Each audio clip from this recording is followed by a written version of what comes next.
Hi guys, আমি baby Bose. দেখো আমার বাড়ি রানাঘাট। এটা আমার বাড়ি। অ্যাকচুয়ালি অনেকে বলেছিল দিদিভাই তোমার বাড়ি কোথায়, তাই আজকে দেখাচ্ছি। আর সব থেকে বড় কথা এটা যে আজকে আমার খুব একটা শখের জিনিস পূরণ হয়েছে, সেটা তোমাদেরকে দেখাবো। মনে হলো শেয়ার করি, চলো দেখাচ্ছি।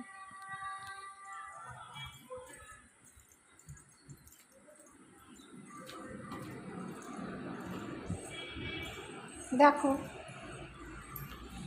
এটাই হলো আমার শখের জিনিস। খুব অনেক দিনের আশা ছিল, সেটা আজকে পূরণ হয়েছে। তবে জানো বন্ধুরা, কি করে পূরণ হলো সেটাও বলছি।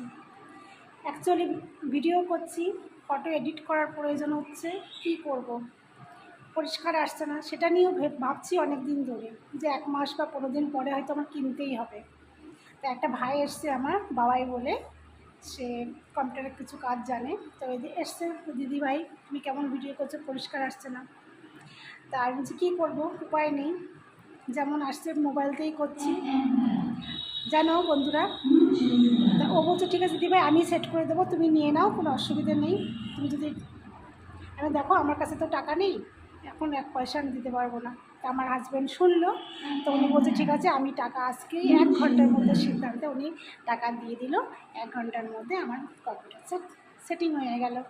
আমি কী খুশি, তোমাদেরকে কী বলবো। জানো এই টেবিলটাও কিনেছি, আর দেখো কম্পিউটার সেটটা। সব থেকে দুঃখের বিষয়, আমি চালাতেও জানি না, কিন্তু চালাতে তো হবে, শিখতে হবে। কিন্তু আমার মেয়ে পূজা, ও জানে, ও ফটোগুলো এডিট করবে। অ্যাকচুয়ালি আমি যখন ভিডিও করি আমার মেয়ে ক্যামেরা ধরে, দেখবি আমার মেয়েকে, আমার মেয়ে পূজা বোস। হ্যালো গাইস, দেখো ও অপারেটিং করছে, ওর কাছ থেকে আমার শিখতে হবে।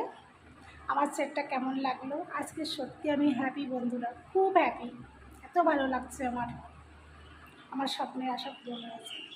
তবু গাইজ বলো কেমন লাগছে। ঠিক আছে, এইটুকুই আজকে, টাটা।